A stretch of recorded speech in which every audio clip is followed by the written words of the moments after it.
Akkam jirtu baga guyyaa yaadannoo fannoo gooftaa keenya Yesuus Kiristoosiin isin ga'e jecha.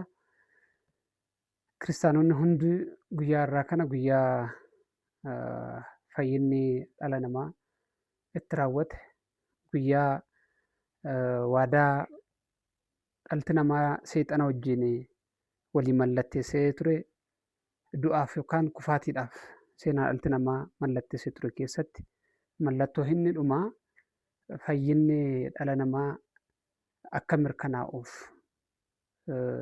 mallattoo diinni dhala namaa wajjin taasise inni dhumaa fannoo irratti kan inni itti barbadaa'e Golgootaa irraatii dhiiga gooftaa keenyaatiin guyyaa inni itti barbadaa'edha.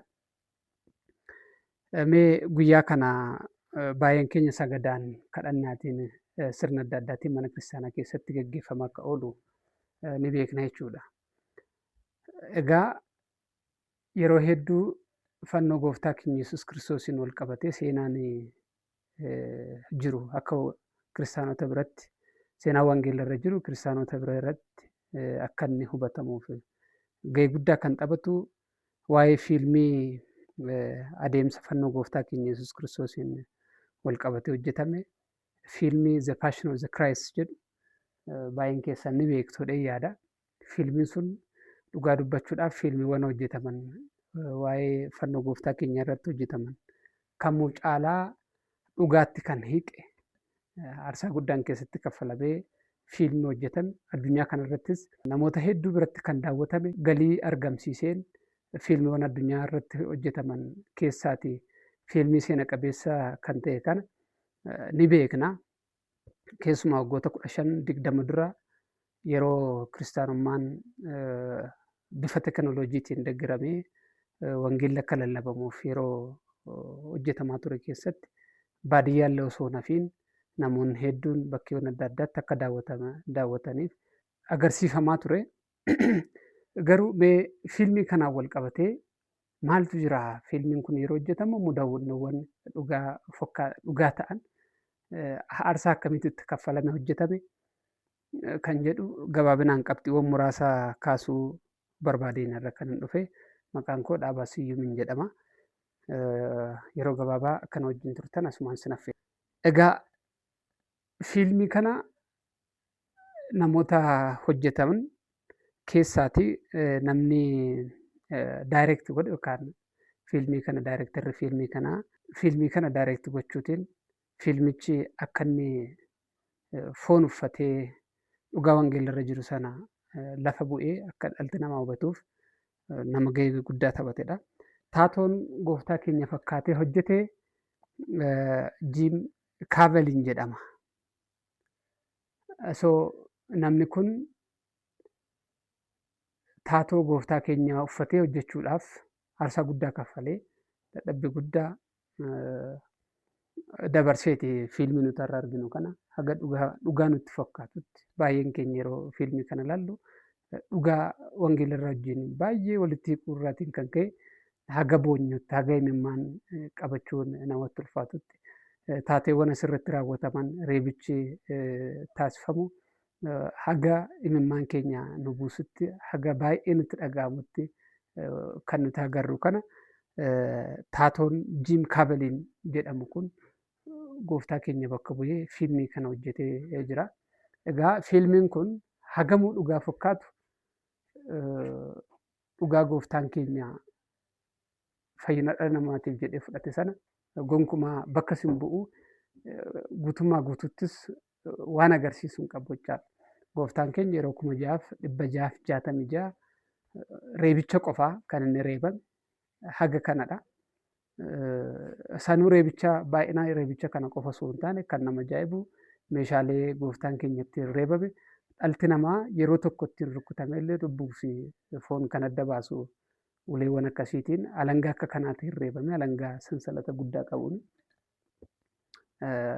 hagamis ta'u dhalti namaa oolmaa gooftaa keenyaa kana hojii aartiitiin mul'isuuf yaalus dhugaa sana garuu bakka bu'uun gonkumaan danda'amu jechaadha.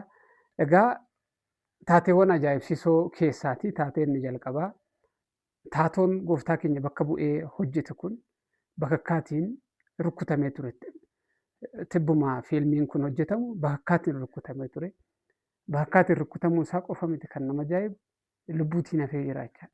Kana malees yeroo biraas akkasuma daayirektarri fiilmii kanaa Jaan Maayikel yookaan Jaan Mikaa'el kun bakkaatiin akkasuma mudannoo bakkaatiin rukkutamuu isa mudatee ture. Innillee haaluma wal fakkaatuun miidhaan tokkollee isarra hin gahin ture jechaadha. Namoonni kun bakkaatiin rukkutamanii miidhaan tokkollee otoo isaan irra hin ga'iin hafee jira. Inni lammaffaan rakkoo qaamaa fi miidhaa yeroo fiilmiin sun hojjetamu taatoo Jim Kaaviliin kan irra ga'e isa biraadha.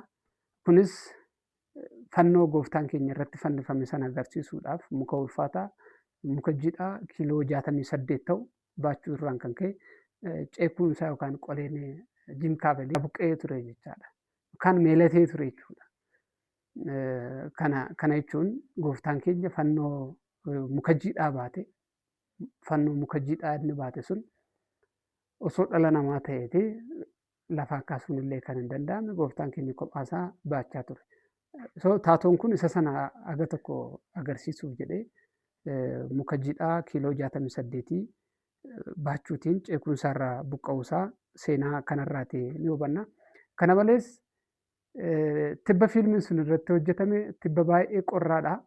Baay'inaan qullaa isaa deemeeti waraabbiin fiilmii kanaa kan inni hojjetamaa ture. Tibba waraabbii kanatti dhukkubni nimooniyaa yookaan daranyoo dhifama saambaa michi kan jedhamu yookiin utaalloo jennee kan nuti beeknu kun isa qabee ture jechaadha. Kunis qorra ala buluu, qorra keessa turuu, ala taa'aa buluu yeroo dheeraa qullaa hojjechuu irraatiin kan isa qabe saayinsiin isaa kanallee jedhamuutii baatu kanaan wal qabatee nimooniyaan illee akka isa qabee ture tibba sana seenaan isaa ni hima. Kana malees infekshiniiwwan gogaa adda addaatiif saaxilamee ture. Meekaappii hojjechaa ture irraa isaaf hojjetamaa ture. Dhiiga isaa sana fakkeessuudhaaf, reebicha sana fakkeessuudhaaf meekaappiiwwan adda addaa hojjetamaafii turani. Meekaappiiwwan kun infekshinii gogaa adda addaatiif isa saaxilaa turani. Kana malees qaama isaa keessaatii ija isaa akka ija isaa mirgaa meekaappiin yeroo dheeraa irratti turuu irraatiin kan ka'e yeroo murtaa'eef arguu irratti dhiibbaa isarraan gahee ture. Sadarkaa arguu dadhabuullee gahee ture jechuudha.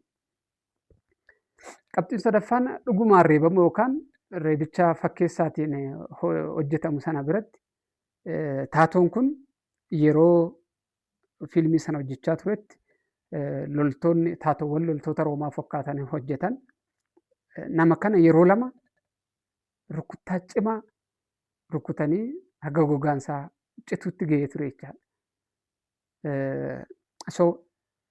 Kanaanis madaan qaama isaa irratti seentimeetirii 35 ta'u qaama isaa irratti uumamee ture. Inni afuraffaan meekaappii sa'aatii 7 ol fudhatu taa'ee meekaappii hojjetachuu. Taatoon kun wantoota fiilmii kanarratti arginu kana fidachuudhaaf yeroo dheeraa sa'aatii 7 fi sanaa ol taa'ee ala taa'ee 7-10 kan ta'u taa'ee hojjetachaa ture. Kun egaa bakka tokko taa'ee hojjeta waan ta'eef hagam ulfaataa akka inni ta'e tilmaamuun ni danda'ama.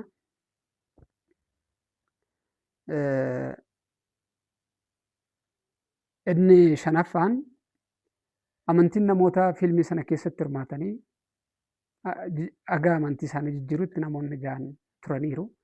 Baay'een isaanii kiristaanonni illee yoo jiraatan kanneen kiristaana hin taane illee fiilmii sana irratti namoonni hirmaatan ni jiru. Namoonni kunis adeemsa fiilmiin kun itti hojjetame seenaa wangeelli dhugaan dubbatu wajjin keessa isaanii buluu irraatiin kan ka'e namoonni kiristaanummaa fudhatan ni jiru. Keessumaa namoonni amantii eetistii yookiin waaqni hin jiru jedhanii namoonni amanan mataan isaaniillee tibba sana fiilmii sana keessatti hirmaatanii gahee adda addaa taphachuu irraatiin kan ka'e gara kiristaanummaatti dhufuu danda'aniiru. osoo erga fiilmiin sun xumurameeti namoonni hedduun kiristaanummaa fudhataniiru. Kana malees taatoon loltuu Roomaa fakkeessee hojjete kan Luukaa Leeyoonellaa jedhamu duraan amantii biraa kan hordofaa ture.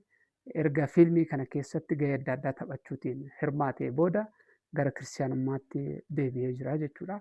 Kunillee ajaa'iba fiilmii kana duuba jiru keessaatii isa tokkodha. Inni ja'affaan harka Meel Gibson fakkiin Yesuus fannoo irratti fannifamu keessatti harki mul'atu yookiin harki fannoo irratti rukutamee mul'atu suni harka nama Meel Gibson jedhamudha. Namni kun harki isaa dhuguma rukutamee ture. Innis maaliif harki isaa akka rukutamu taasise? Yesuus akka fannifamu sababni guddaan cubbuu dhala namaati. Cubbuun koollee keessaa gahee qaba jedhee waan yaadeef aarsaa fudhatame sana keessaati akka aarsaa kaffaluuf yookiin gatii waaqayyo yookaan gooftaan keenya Yesuus Kiristoosaaf oole sana dhugaa ba'uutiif jecha harki isaa akka waraanamu eeyyamee harki isaa waraanamee ture. Kan torbaffaa fi inni dhumaa fiilmiin kun yeroo hojjetamu maallaqa guddaa barbaada ture. Maallaqa miliyoona 30 ol ta'u gaafatee ture. Namoonni abbootiin qabeenyaa fiilmii kanarratti investi gochuu hin barbaanne. Sababni isaas fiilmiin kun wal falmisiisaadha. Kiristaanota biratti garaagarummaa uumuu danda'a. Fudhatamallee dhabuu danda'a jedhanii waan sodaataniif fiilmii kanarratti investi gochuun baay'ee isaan sodaachisee ture. Kanarraan kan ka'e egaa barreessaan fiilmii kanaa Meel Gibson maallaqa mataasaa qarshii miliyoona 30 baasuutiin fiilmichi kun akka inni hojjetamu taasisee jira jechaadha. Kan nama ajaa'ibu fiilmiin kun hojjetamee akkuma dhumeen qarshii miliyoona 600 galii argamsiisee jira. Addunyaa guutuu irratti agarsiifamee waan tureef jechaadha. Haga yeroo ammaatti sadarkaa yuutuubii irratti illee dhufee daawwatamaa jira. Egaa galiiwwan fiilmii kanarraati argaman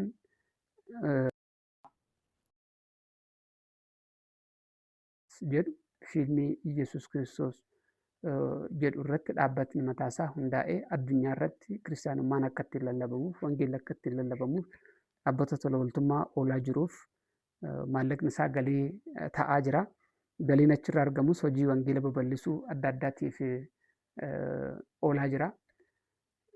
Gabaabinaan egaa qabxiiwwan seenaa fiilmii The Passion of Christ jedhu wajjin wal qabatee jiru gabaabinaan kana fakkaata. Ana Dhaabaan jedhama. Toora sooshaal miidiyaa keenya hordofuu, laayik gochuu, sheer gochuutiin nu bira dhaabbattan akka nu jajjabeessitan asumaan isin gaafadha. Galatooma.